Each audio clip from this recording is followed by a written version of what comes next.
Welcome to the On Air Philosophy channel. Today we are going to explore the modern French philosopher Jacques Derrida, the founder of deconstructivism philosophy. So imagine, just for a second, showing up for your very first day of school. You know, you're 12 years old. Yeah, just a kid. Right, just a kid. You've got your supplies, you are so ready to learn, and the administration literally just stops you right at the door. They look at you and say, you don't exist here. Yeah. You know, you're expelled. What does that actually do to a person's brain? I mean, if you're Jacques Derrida, that moment of total rejection doesn't just ruin your day, it basically sparks this lifelong mission to dismantle the very nature of reality and language. It really is a devastating but defining starting point. What we found, while we were digging into his life for our research, is that his philosophy absolutely cannot be separated from that lived experience, that feeling of being pushed out. And that is exactly what we're getting into on this deep dive today. So whether you're prepping for a seminar or you're just wildly curious about the ideas that secretly run our world, today we are taking on a thinker who is famous, infamous, and usually deeply, deeply misunderstood. To do this, we are using this really fascinating paper. It's called A Preliminary Exploration of Decentralized Epistemology. The goal here is to completely reframe this controversial figure for you. Right, because people often think of Derrida as this philosophical wrecking ball, a guy who just wanted to destroy meaning and leave us all in a chaotic void. Yes, exactly. But today, we're going to look at his work through a completely new lens, showing that his ultimate goal wasn't destruction at all. It was actually profound justice and hospitality. And to help us navigate this, I am thrilled to be speaking with the expert who co-authored this groundbreaking paper. Well, thank you. It is an absolute pleasure to be here. In our research, we spent just a tremendous amount of time analyzing this massive gap between how Derrida has been perceived by the academic establishment versus what he was actually trying to build. We are really excited to share the framework we developed to explain this. Awesome. Well, let's start with that 12-year-old boy. Because to understand why Derrida wanted to deconstruct traditional philosophy, we really first have to understand who he was. Yeah. And it sounds like he was, in every sense of the word, an outsider. Completely. We highlight his early life in our analysis to provide the context for his rebellion. So Derrida was born in 1930 in LBR, Algeria, which was then a French colony, and he was born into a Jewish family. Okay, so already dealing with a very complex identity. Exactly. You have to imagine the oppressive environment of that time. He was marginalized on multiple fronts. Geographically, culturally, and legally.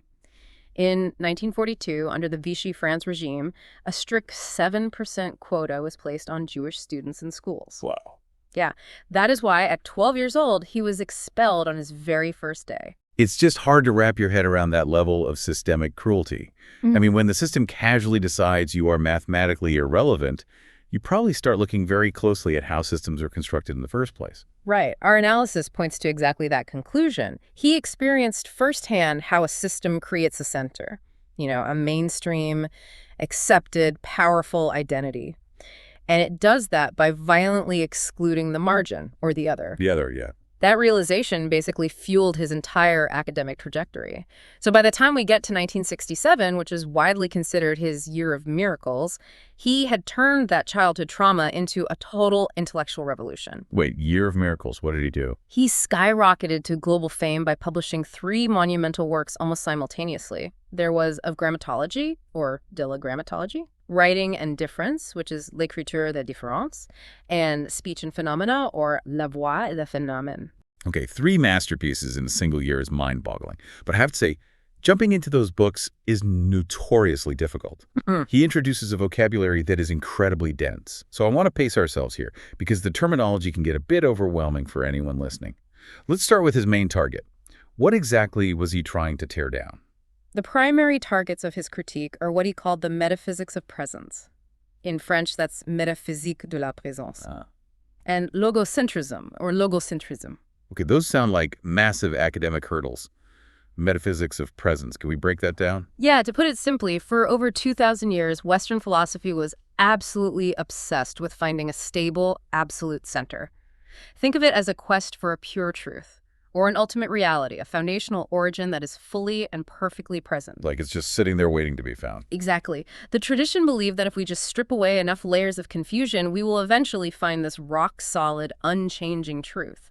And logocentrism is the reliance on that rational, central truth to order all of human thought. So it's like trying to find the bottom of the ocean so you can finally stand on something solid. That's a great way to put it. But Derrida pointed out a very specific, almost invisible bias in this quest. He argued that this tradition suffered from phonocentrism or phonocentrism. Phonocentrism, like sound or speech. So a bias toward the spoken word. Yes. But why would philosophy care whether something is spoken or written? Well, it is a profound bias when you dig into it. The classical belief was that spoken speech is the pure, direct, unmediated presence of thought. When you are speaking to me right now, your intention and your truth are right there in the room with us. Right, I'm present. But written text, on the other hand, was viewed as a dead, flawed secondary copy. It's an orphan. Once you write something down, it can be misunderstood, taken out of context, manipulated, because the author isn't there to defend it. I mean, I sort of get that. If we are talking face to face, I can read your tone, I can clarify things instantly. But if I text you, you might completely misinterpret it and get mad at me. So what was his counter-argument to that? He flipped the entire concept on its head with what he called arch writing, or archi-écriture. Derrida argued that all language, even live spoken language, acts exactly like writing. Wait, really? How? Because it is entirely based on gaps, differences, delays, and context. Even when we speak face-to-face, my words rely on a massive, pre-existing structure of signs that neither of us invented. You are still interpreting my words through your own context. There is no pure, unmediated transfer of thought. Okay, so even when I am standing right in front of you, my words are still like orphans navigating a complex system. Yeah. That actually makes a lot of sense. And I assume this is where his most famous word comes into play. Yes, exactly. This is where we introduce the concept of difference. And I've noticed whenever I read about this, difference is spelled with an A instead of an E. It almost looks like a typo. What is the deal with the spelling? It is a deliberate and brilliant linguistic intervention. By changing the E to an A, Derrida is playing on the French verb différer, which actually means two things simultaneously. First, it means to differ, which is a spatial difference. Second, it means to defer, which is a temporal delay. Oh, wow. And here is the real kicker. In spoken French, difference with an E and difference with an A sound exactly the same. You can only perceive the difference when it is written down. He used this to prove that speech isn't superior to writing. Oh, that is so clever. He literally embedded his argument into the spelling of the word itself. Precisely. The concept asserts that meaning is never fully present in the moment. It relies on how a word differs from other words spatially, and its ultimate truth is always postponed, deferred into the future. I always like to picture it this way. Tell me if this makes sense. It's like looking up a word in a dictionary. You want the pure foundational meaning of a word, so you look it up, but the definition just gives you more words. So you look up those words, and you get even more words. You never hit the bottom. You never hit the pure, naked meaning. The meaning is always deferred, just sliding along this endless chain of other words. That is a perfect analogy. You are never stepping outside of the dictionary. And that leads directly to his most famous and arguably his most controversial quote. There is no outside text. Or in French, il n'y a pas de haut texte. Right. And I feel like this is where people really started to hate him. Because when people hear there is no outside text, they think he is saying physical reality doesn't exist. Like this chair I'm sitting in isn't real, it's just a text. That was the massive unilateral misjudgment that we tackle in our paper. Critics completely twisted his words. He was not denying the existence of physical objects or reality. Okay, phew. Yeah, he meant that we can never escape the web of signs, contexts, and interpretations to touch a naked, unmediated reality. Even the way we comprehend the chair you are sitting in is mediated by cultural history, language, and concept. We have no access to reality except through the text of human interpretation. But I can definitely see how that would cause an absolute uproar. I mean, if you walk into a room of philosophers who have spent centuries looking for the ultimate, unshakable truth, and you say, sorry, guys, the truth is just endlessly deferred, and we are trapped in an infinite dictionary, the academic establishment is going to lose their minds. They absolutely did. The backlash was incredibly intense. As we map out in our historical analysis, the establishment reacted with intense hostility. They interpreted his work as pure, destructive nihilism. They essentially accused him of being a philosophical vandal. Let me play devil's advocate here for a second, because I kind of understand the panic. If there's no stable truth and everything is just a sliding text, what stops society from just collapsing into chaos? How do we even communicate or agree on laws? Didn't his critics have a valid point about him destroying the basis of human cooperation? The stakes were undeniably high, and that is exactly the argument his heaviest critics brought forward. In our research, we focus on a few key figures to illustrate this fear. For instance, Jürgen Habermas, the prominent German philosopher. He launched a fierce attack on Derrida. Habermas was deeply invested in what he called communicative rationality. Meaning the ability for society to, talk things out rationally and reach an agreement. Exactly. Habermas believed that a functioning democracy relies on our ability to reach a stable, rational consensus. He accused Derrida of erasing the boundary between philosophy and literature, claiming Derrida basically promoted a romantic, irrational nihilism. Wow, irrational nihilism. Yeah, Habermas feared that if Derrida was right, society would have no basis for moral consensus. It would just be anarchy. Like taking the steering wheel out of the car while we are driving on the highway. If words mean nothing stable, we can't write laws. Who else went after him? Another major clash was with John Searle, the British-American analytic philosopher. Their debate centered on speech act theory. Searle fundamentally believed in the speaker's intentionality. Meaning, if I look at you and say, I promise to buy you a coffee tomorrow, I have a clear conscious intention, and the meaning of my sentence is anchored by that intention. Exactly. Searle argued that intention anchors meaning. He accused Derrida of completely ignoring human intentionality and dismissed Derrida's entire project as just obscure, confusing wordplay. And what did Derrida say to that? Derrida's counter was that while intention exists, it doesn't guarantee meaning. What if you say you promise, but you're acting in a play? What if you say it sarcastically? The structure of the language allows it to be detached from your original intention. So Searle wanted to trust the speaker, and Derrida said the language itself is a slippery slope that outlives the speaker. But wait, wasn't there pushback on an ethical level too? Because if everything is just language sliding around, where does actual human suffering fit in? That is probably the most profound critique, and it came from Emmanuel Levinas, who actually heavily influenced Derrida. This raises a crucial question that we examine very closely. Levinas questioned if Derrida's endless deferral of meaning somehow dissolved our immediate, flesh-and-blood ethical responsibility to the suffering other. Right, because if reality is just mediated text, where is the urgency when someone is literally bleeding in front of you? Exactly. You can't deconstruct a wound, you have to help them. It really sounds like these scholars thought Derrida was permanently stuck in a destructive, tear-it-all-down phase. They did. But what we stress in our framework is the historical blind spot of these critics. We must remember the World War II context here. As a thinker shaped by the trauma of the Holocaust in Vichy, France, Derrida was absolutely terrified of totalities. Totalities, meaning absolute systems or absolute truths. Yes. He believed that whenever a society claims to have achieved perfect fusion, or a flawless moral consensus, it is a lie. It usually means they are violently erasing or suppressing someone to maintain that perfect image. Think back to him at 12 years old.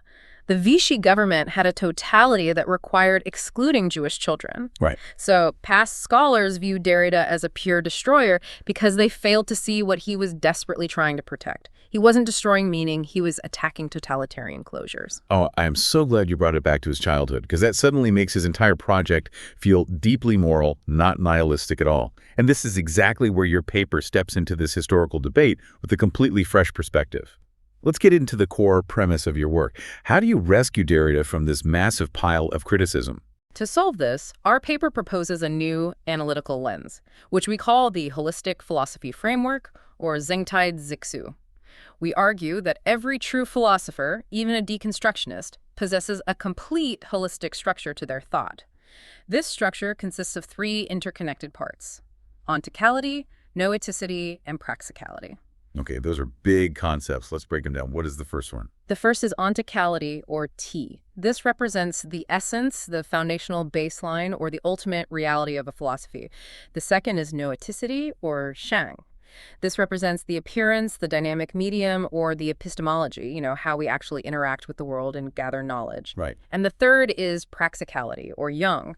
This represents the function, the practical application, or the ethics of the philosophy in the real world. I want to make sure I'm grasping this because it feels like a really elegant tool for looking at ideas. Can we think of T, Shang, and Yang almost like a computer? How do you mean? Like T, the essence, is the hardware and the operating system. It's the deep, hidden potential of the machine. Shang, the appearance or medium, is the user interface, the screen, the language we type in to actually interact with it. And Yang, the function or ethics, is the software application, like the real-world task we're trying to accomplish, like writing a document or connecting with someone. That is a phenomenal analogy. It maps perfectly the foundation, the interface, and the ethical function. What our research asserts is that Derrida's philosophy absolutely has all three of these components. It is a holistic philosophy. It is not just fragmented destruction. Okay. His entry point was simply different from traditional thinkers. Most philosophers start by trying to define the T, the ultimate essence, like God or absolute reason. Derrida entered the philosophical house through the Zhang, through the realm of the text, language, and the interface.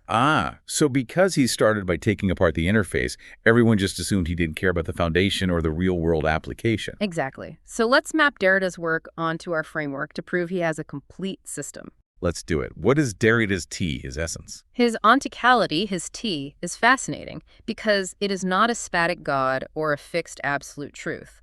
Instead, his ultimate beyond is the ultimate virtual baseline of difference and the concept of the to come, which in French is l'avenir. The to come. Yes, it acts as pure, absolute potential. If you look at Eastern philosophy, it functions very much like the concept of emptiness or Kong. It is an ideal light that is always calling us forward but never fully arrives. I really love that. It's an empty center, but it's an active emptiness. It keeps us moving. Because the truth is always to come. No dictator, no government, and no single philosopher can ever stand up and say, I own the absolute truth, so you must all obey me. Precisely. The T of l'avenir prevents tyranny. Moving to the second part, his noeticity or his yang, this is the dynamic medium of deconstruction itself. This is the how of his philosophy. Right, because earlier we talked about what he did, but how does someone actually deconstruct a text? What is the mechanism? In our framework, we explain how Derrida uses universal language, what we call the shared appearance, or tongsheng. He uses the system's own shared words to locate the unique, unassimilable elements hidden inside it. He called these hidden cracks the supplement, and dissemination. Dissemination. Can you give me an example of finding a supplement in a system? Certainly. Take a classic text that argues reason is entirely separate from and superior to emotion. Derrida would closely read that text and find the moments where the author relies heavily on emotional metaphors to make their rational argument work. Oh, I see. He finds the marginalized element, the emotion that the system tried to hide, and he shows how the system actually secretly depends on it to function. He uses the text's own rules to unravel its claims of perfection. He is always looking for the marginalized pieces that the system couldn't digest. That is brilliant. He doesn't bring outside weapons to destroy the system. He just points out the contradictions already hiding in the basement. Okay, so we have the foundation, T, and the mechanism, Shang. What about the third part? The action. His practicality, his yang, this is the ultimate goal, and this is where the accusation of him being a nihilist completely falls apart. Derrida actively dismantles the rigid structures of law, or droit law in his terms. We describe this as breaking the old forms, or huaxiang. But he doesn't just do it for fun, right? No, not at all. He breaks the rigid law in order to make room for unconditional justice or justice. This is the fulfillment of the ethical goal, which we call chengsheng. Wait, what is the difference between law and justice? Aren't they kind of the same thing? Not at all. Laws are rigid, universal calculations. They apply a fixed rule to everyone, which inevitably creates unfairness in unique individual situations. Justice, for Derrida, is an infinite, unconditional responsibility to the unique other. He breaks the rigid law because the law is blind. He does it to let true situational justice breathe. Oh, man. Yeah. That reframes everything. So he isn't destroying the house just to leave us shivering in the rubble. He's taking down the walls because he realizes the house was built to keep certain people out. The destruction is actually an act of deep ethical building. It's a renovation for the sake of inclusion. What our research ultimately proves is how clearly that ethical drive defines his legacy. He wasn't against truth. He was against the tyranny of anyone claiming to own the final truth, because that claim always marginalizes someone. Which brings us to the big question for you listening right now. Why should you care about a complex French philosopher from the 1960s? How does this idea of a decentralized epistemology actually help us navigate the modern world today? Because, let's be honest, our world is desperately obsessed with finding absolute answers and forming very rigid tribes. It is, and that is exactly why his philosophy remains so incredibly vital. In the conclusion of our work, we argue that Derrida's modern significance lies in what he called his restless sense of responsibility. He famously stated, "Deconstruction is justice." His greatest contribution to us today is teaching us the practice of unconditional hospitality, or hospitality inconditionnel. Unconditional hospitality. That sounds beautiful on paper, but practically that has to be incredibly difficult to live by. It is perhaps the most difficult ethical demand possible. In a world where systems and governments constantly try to close themselves off, declare absolute truths, and inevitably create marginalized others, Derrida provides the intellectual tools to keep the door propped open. He teaches us that justice is always l'avenir, always to come. So we can never just sit back, wipe our hands, and say, we did it, we fixed society, we are perfectly just that. Never. Because the moment you declare your system is perfectly just, you stop looking for the person who is still falling through the cracks. His philosophy ensures that our social systems, our laws, and our personal beliefs remain decentralized. They must remain permanently open to the absolute other.